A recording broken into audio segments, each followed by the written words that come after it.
Is your house divided? Is your house divided? And the reason I ask that because when you're divided, then you can be conquered. You cannot say to a mountain, be moved, and it shall be gone, if your house is divided. And I've noticed that in the last 28 years, I've noticed that 99.999.9999, but not all, 0.9% of people's houses are divided, and that's why they're not conquering.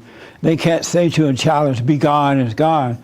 And the enemy loves to keep you divided. When the enemy can divide you, then you lose. I noticed that with Adam and Eve. If you notice when they were one with Eve was one with Adam, Adam was one with the Father, everything was fine. And then Satan came in and said to Adam, you know what? Don't listen to your father. Your father just want to control you. And he's like, no, get out of here. And then he went, and the next day he went to Eve and said to Eve, don't listen to your husband. Your husband just wants to control you. You need women's lib. You can be just like the man. You can be your own person. He cannot tell you what to do. And at first Eve said, no, I love my husband. And he's like, yeah, right. Your husband is weak. He's subject to his father. He doesn't even have his own mind. And he said to Eve, you could be just like God. Be independent. You can have abortions. It's your body, your choice. You can smoke cigarettes. You could join the slut walk, all kind of stuff. He's like, yes! And so Eve believed into that lie, and she and Adam was divided. And since that time, they've been conquered. And so, and I noticed that when someone become angry at you, you can have a really good friend. You're like a friend for life. And then something happens, you have some type of disagreement, and that friend gets so angry, and the first thing the friend would do, rather than walking away and wishing you well, the friend would go and try to divide. Oh, that person is no good. You know, I don't like that person, right? Divide, build an army to divide. And so, and I have something I want to read to you in a minute. But, so my question is your house divided? Anybody ever thought about this? No? I noticed with the black family, the way that they were able to conquer black Americans is that under Lyndon B. Johnson, they brought in the government. They said to the women, you don't need a man, we'll take care of you. The men left, and it's just been downhill. Prior to that, for the most part, men and women were one. They were one together, they were conquering. In spite of the Jim Crow laws and all that, they were doing very, very well. But once they divided, then they started to lose. Isn't that amazing? There's power in unity. It really is. And so my question is, this is so good. I can't wait to hear back from you guys. My question is your house divided? And Joel, I want to respond first. And the reason I know that is because I was talking to him earlier about it, and he had a very interesting response. And so, Joel, is your house divided? My house is divided. But you put in different terms as when you told me, so it kind of changed a little bit. But okay. What I was saying earlier is that it's divided, but it's certain things are still in place, but it's not fully in place. But it is indeed divided. They didn't hear the last thing until you went into your man voice. It is indeed divided. It is definitely divided. A little louder? It is definitely divided. In what way? How do you know it's divided? Because I'm not controlled fully by what is right. Oh, yeah? Oh, okay. Had you thought about this before I asked you? No, and I was thinking about it hard after you asked me. How about you? Yeah. No, you. Is your house divided? I don't know. You don't know? This is over my head right now. Oh, it is? Yeah. Oh. And the whole purpose of these questions, because this year is getting to know yourself. If you don't know yourself, then you're going to always be messed up. And so you don't know if your house is what do you mean it's over your head? I'm not even sure the terms of which it could be. In my mind, yes, my house is divided because my own allegiance is not just to the Lord, but I'm also constantly attracted and distracted by things. So it is divided. All right. How about you, Wayne? Is your house divided? How do you know? What is the evidence or the proof of if it's divided or not? That's what you're supposed to be telling me. Because if I don't know. This is a fellowship. Right. Yeah, I just don't know if it is or not. I mean, Why don't you know? Depending on what, what that means. I mean, do you always, does it mean you always make a right decision? And I just want you to define the term house divided. I will not. Okay. Then I don't know. Yeah. But why don't you know? How long have you been a Christian? Oh, This is my good friend Wayne. He's visiting from Tennessee. well, a few years. I mean, yeah. And a few years what?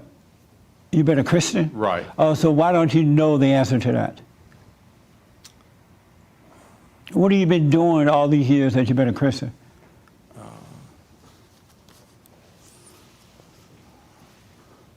What have I been doing? I would say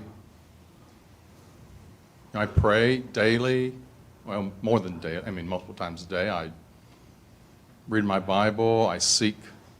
Have you noticed that when people want to conquer you, they try to divide first? I haven't noticed, I don't tend to experience that. I work alone. Oh, you don't have any friends? I have friends, but You don't they play don't with- operate that way. I don't have friends that tend to operate that way. How about, you're married, right? 25 years. So is it divided in your home? No. Is you No. is one?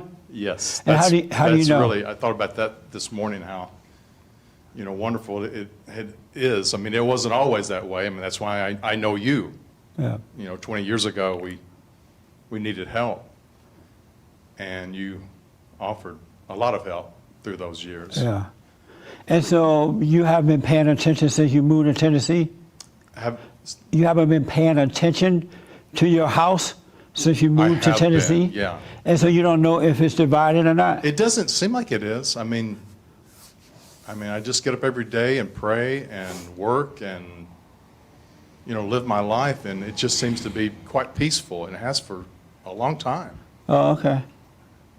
All right, well, we'll come back to you. Okay. How about you? Is your house divided? Tell me your first name again. Tina. Yeah, Tina. I'm sorry, Tina. So I missed a little bit of what was discussed before I walked in. Right. But if you asked me if my house is divided, I live with my sister, and I think it's divided in our way of thought currently. And how do you know? I'm in my own way searching for my own beliefs where she is not. Are you guys twins? No, Oh. we're 2 years apart. And so had you thought about this before today? Is my house divided? No, I have not thought about Yeah, it. no. Is it a good question? Yeah, absolutely. Yeah. All your questions are great. Thank you. I want people to start thinking. God said, think on these things. Not what you're going to wear, what you're going to eat, where you're going to sleep, but think on these things. And I'm telling you, it's mind-blowing. I got several responses for my biblical question and YouTube. And I want to read just one real fast, and then I get back to the phones. This is from Chancellor, right? And he's responding to my biblical question, is your house divided? Is your house divided? He said, yes, sadly it is. I bought my fiance and her daughter a home for us, a nice home with acres. The ink wasn't even dry on the paperwork, and she left. I miss my family and they are not my created family. They are my found family that I took in and worked my fingers until they bled for. And you know my response to that? You got what you deserve, you damn fool. Call my show. You don't go and buy a fiance with a child a house with a lot of land. Tell him, James. Listen to Jesse. He's right. No wonder she left you before the paperwork dried. The ink on the paperwork dried up.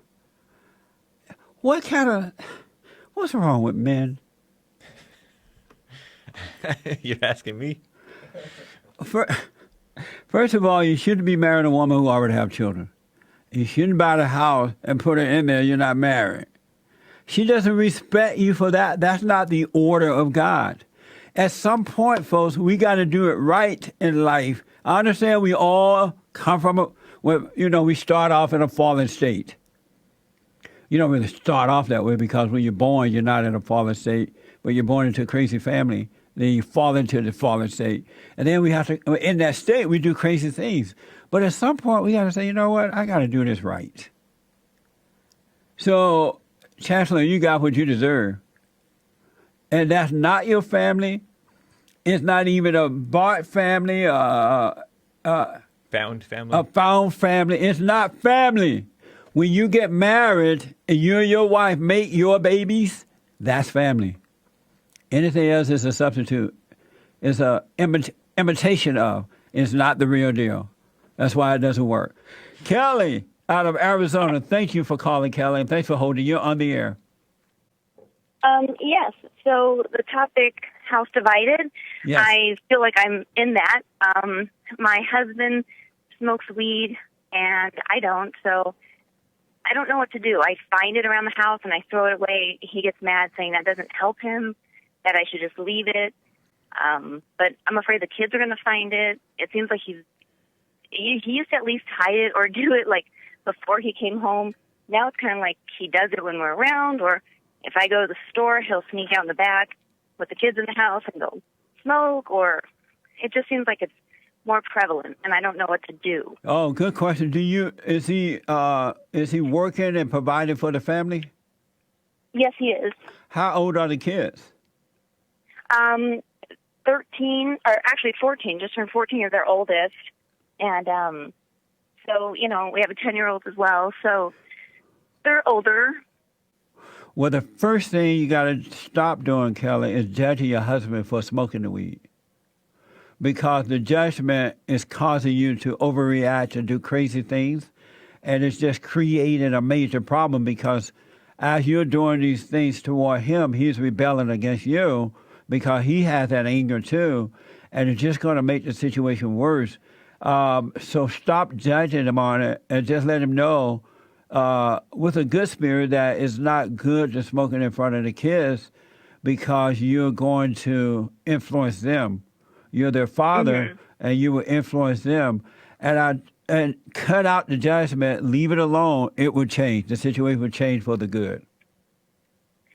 Okay, so how does that look? I mean, Don't worry about how it looks. The kids are going to know that you're not for it, and then they're going to see that you're treating their father in the right way about it. It would look better. It would look better if you dealt with it properly. But if you're overreacting, he's overreacting, and so you started this great conflict in the home, that's what's going to look bad to the children. Okay, so should I throw it away if I find it? No. Should I leave it? No, don't throw it away. Do not throw it away. I want you to show great compassion and love for your husband. It doesn't mean that you're accepting it as a right thing. It just you're showing him love because the only reason your husband is smoking this weed, if what you're saying is true, and I have to take your word right now, is because he's unhappy. He has anger, he's unhappy, and he's trying to find some peace. So if you show him love by not judging him and overreacting and hiding his weed and going off on him, then he has a better chance of overcoming that. Okay. Okay, because, yeah, in my head, it seemed as if I ignored it. It was like I was allowing it or giving into it. Like, I No. accepted it, like you said, but, okay. No, you're not. And don't believe anything from this point forward. Never, ever, ever, ever, ever believe anything in your head, because all those things that are happening in your head is from your father, the devil. Okay. And so because you're believing into that lie, he's causing you to overreact, which is creating a very negative, unnecessary situation. But if you treat this situation with non-judgment, then God is with you and it'll work out for the good. Okay. That makes I'm sense? going to try that approach. It does. It does. Makes a lot of sense, yes. Hold on. I want to make one other suggestion for you. Can you hold on? Okay. Yes. Hold on. Amazing. I totally understand what she's doing, but she got to reverse what she's doing. Back in a moment. So, Kelly, here's what I recommend. I want you to, are you doing my silent prayer at this point? I didn't do it this morning. I do it at night because I'm not, in the morning it actually puts me to sleep. So I've noticed at night, I'm more of a night owl anyway, so I do mine at night. But I highly recommend that you do it in the morning when you first wake up, because during the day is when you have your most challenges and issues in during the day. And you need to see how to calmly deal with those issues rather than overreact to them. So do it the first thing when you wake up. And when if you wake up and you do it and you fall back to sleep, that's when you're going to feel drowsy or druggy and can't really, move freely. Mm-hmm. But when you do it, get up and go about your day. But I highly recommend you do it in the daytime, in the morning. Okay. And you're going to see how to deal with your husband in the proper way. And it's not like you're accepting it. It's just that you're not overreacting and creating another bad situation from it. Okay. Because if you treat your husband with patience and love, the two of you can sit down and figure out what to do until he can overcome it. Maybe then he'll start to hide it from the children rather than leaving it there. But because he's angry at you for the way you're treating him, he's overreacting to it, so he's getting worse with the situation. And he's actually said that he does it because he gets mad at me, and I didn't understand that. So no, he has that same anger that you have. So these two angry people are coming together, and both are rebelling. Neither is showing love and patience the way God shows it to you or to him. But one got to show it to the other one until the other one can find it. He literally can't help but smoke it. He doesn't want to. And so do the prayer, be patient with him, understand where he's coming from. And again, it doesn't mean you're accepting something that's wrong as being right. It's just that you're showing compassion for him in the manner that you would like to be shown if you were in that condition and couldn't help yourself. That's understandable. Yeah. And so apologize to him when you see him for the way you've acted, and then be different about it and just ask him, let's work together until you can overcome this. Let's put it away. We don't want to tempt the kids. Be kind about it. Okay. All right? I will. Okay. Thank you. All right. Call me again, all right? But do the prayer. Okay, I will. All right. God bless you, Kelly. Thank you. Okay. My biblical question for this week is from Matthew 12:25. Is your house divided? Is your house divided? There's nothing worse than a divided house. Let me go to a first-time caller out of Ohio, Joe. Joe, thank you for calling, and thanks for holding. You're on the air. All right, thanks for having me on, man. Yes, sir. Yeah, we love you out here. Me and my wife watch you every morning. Oh, thank you, Joe. I appreciate that. Yeah, we appreciate everything you do, man. And anyway, I just wanted to talk about basically a house divided, talking about not only the races but the country. And for a lot of us conservatives, it's hard for us to get active. Yeah. You know what I mean? Yes. Having kids, job, and everything. We don't even know how to even get started. So I was thinking if, like we could start a rally or a march or something like that, like a monthly or bi-monthly. That's, every month or every other month, that people could bet on and, bank on, knew where it was at, knew where to go. You know what I'm saying? Yes, I do. I think it'd make a big difference in getting us all together to where we could show more support for Trump.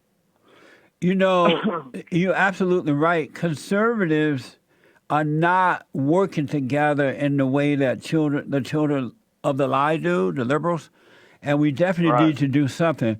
You know what I'd like for you to do, Joe? I want you to hold on when we are finished talking.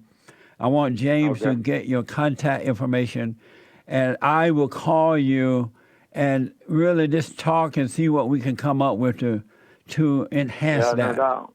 All right? Yeah. Yeah. Yeah, because this is serious, man. If them Democrats get back into power, it's going to be trouble. Yeah, if they get back in, it's over for America. The first thing they're going to want to do is impeach the president, and then they're going to want to open the borders wide open for the illegals. I mean, it's going to go to hell in a handbasket real fast.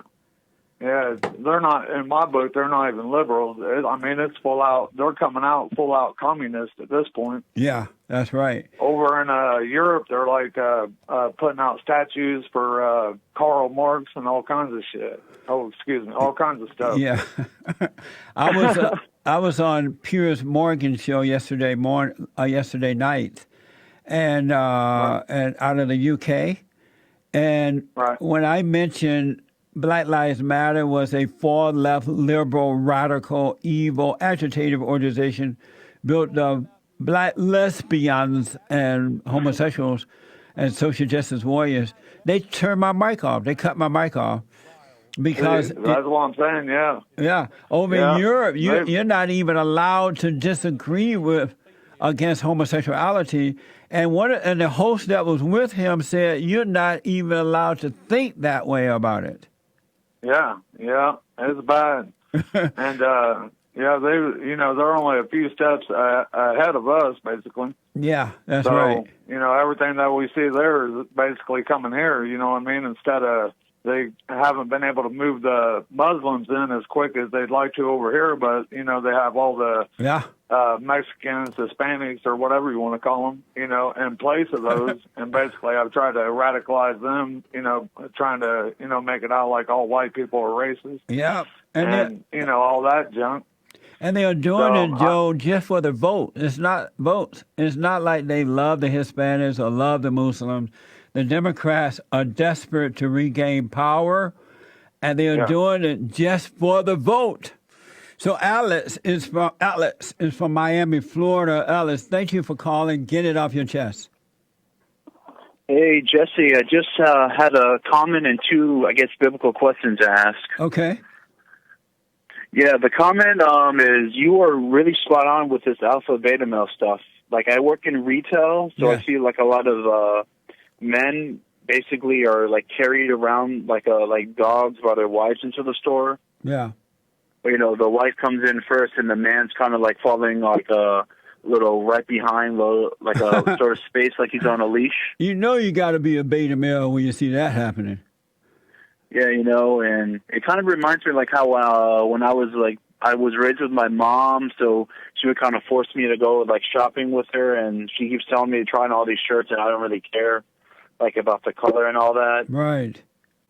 Yeah. Yeah. One of the questions I wanted to ask was, I just finished like the New Testament, so I like sort of got bored and I read Genesis, and it says in there that God like made us like with like cursed hearts, and I know you talk a lot about how God made us with what? He renewed everything. You say God made us what?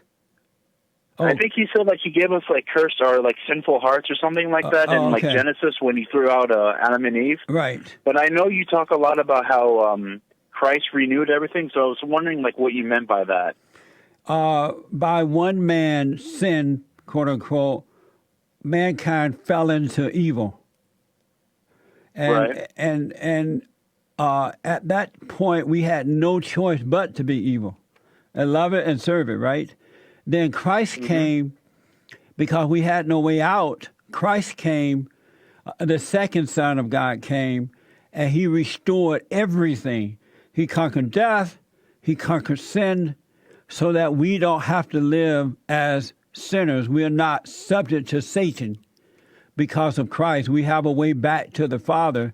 That's why Christ said that anyone who believes what he is saying believes into the Father, because the Father sent him and he and his Father are one. So when you doubt Satan, you automatically believe in God. Because Okay. Christ put everything back to normal.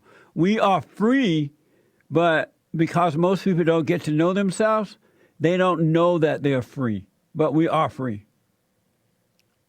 Okay, interesting. So does that mean that like the whole Old Testament is like is it necessarily like to read it, or can we just focus on only the New Testament? It's all right to read it. You can read the Old and the New because they both have good information. But what you're looking for, the kingdom of heaven, is inside of you. The word is written on your heart. And so what the New Testament is trying to do is witness to that.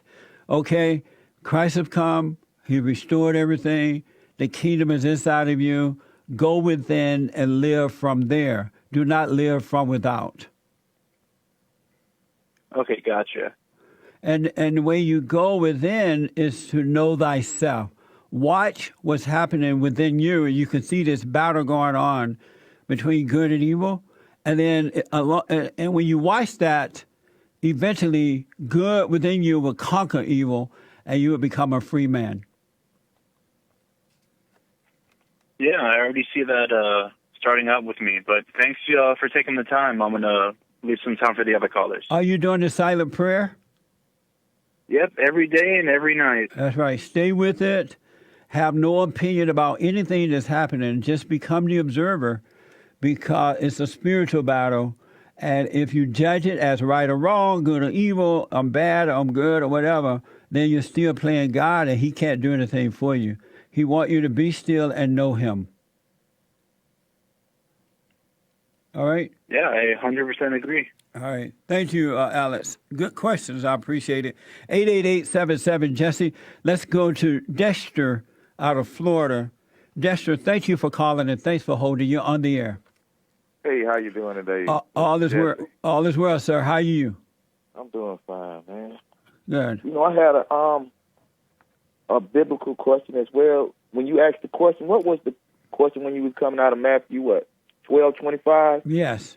Is your house divided? Now, see, then I looked at the scripture, right? Uh-huh.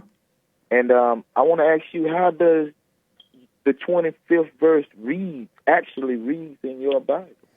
Well, basically, I don't have it in front of me, but basically it's talking about if your house is precise, being exact, and what I can't be exact. I'm not into that right now, but let me just tell you real fast. What it's talking about is that if your house is divided, then you can't do the greater works that you do, because if you're not united as one, how can you do it? Yes, and but see, he's not asking a question here. He is making a statement. He is telling them what's on their thought. Right. He's not asking them. But I'm asking the question so you can That's get... what I'm saying. But see, now you got to say you're asking the question instead of what was Jesus asking. When he's not asking, he's making a statement. What you're doing is so silly, man. It's not even funny. No, I'm saying, but when we speaking about Bible, we talk truth. We talk biblical truth. I am the one that asking the question. So I say my biblical question for this week. Mm-hmm. I say that. So I am clearly the one asking the question. Okay. Now, does that line up with the scripture that you're referring to? I don't even want to have that kind of conversation. That's a dumb conversation. Truth or not? That's a dumb conversation. I mean, we had dummies on there all day, and they've been having conversation all day. But I don't want to have no conversation. Is that lined up with the scripture? You a blind man. I'm saying, that's a yes or no question, Mr. Jackson. I'm not. Why you can't just answer that one? Because that's dumb. See, that's what I'm saying. So why you ask those kind of dumb questions then? For dummies like you to come out and see how dumb you are. I know. That's why we watch dummies like me watch dummies like your shows. And I'm glad you might learn something. So, but hey, man, on the real tip about, being divided and stuff, right? Uh-huh.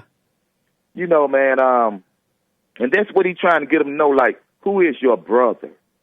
No, that's not true. Now, when you go on down in this whole chapter, that's what is going. Hold on, man. Lord, his mama took him to church. Back in a moment.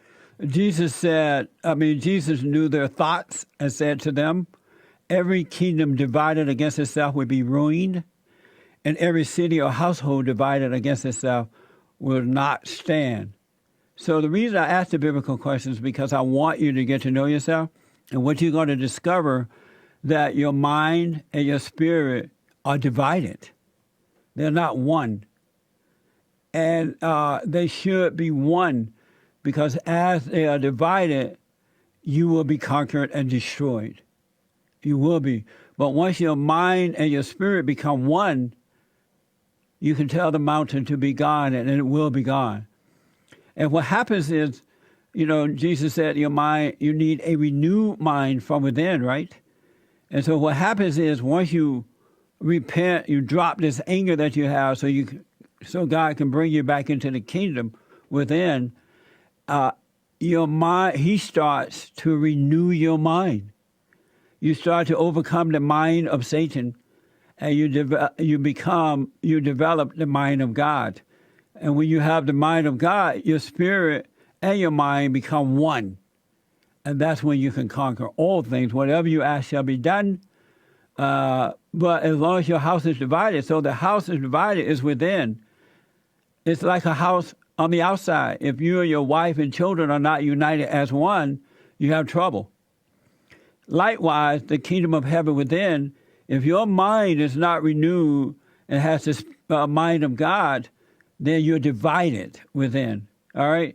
So that's what, when I say household, and when this scripture is it gives an example of both, it's talking about within as well. The kingdom of heaven is within. What human beings tend to do, when you ask about the things of God, they tend to think outwardly first. And that's because they're not inwardly living. They're not paying attention to what's happening within. You got to go within. Your body is the temple of God. Your real nature, his nature, dwells in there, as well as Satan's mind in your head. So you need a renewed mind. Become as one. Become whole within. Great things will happen. Dexter, Rick, Pepe, Sandra from Michigan, and others, I cannot get to you. We're totally out of time. Don't forget church on Sunday at 11 a.m. Pacific time, all right? Go to rebuildingtheman.com. Thank you for tuning in. Thank you for your donations, folks. We really appreciate it. Have a good weekend.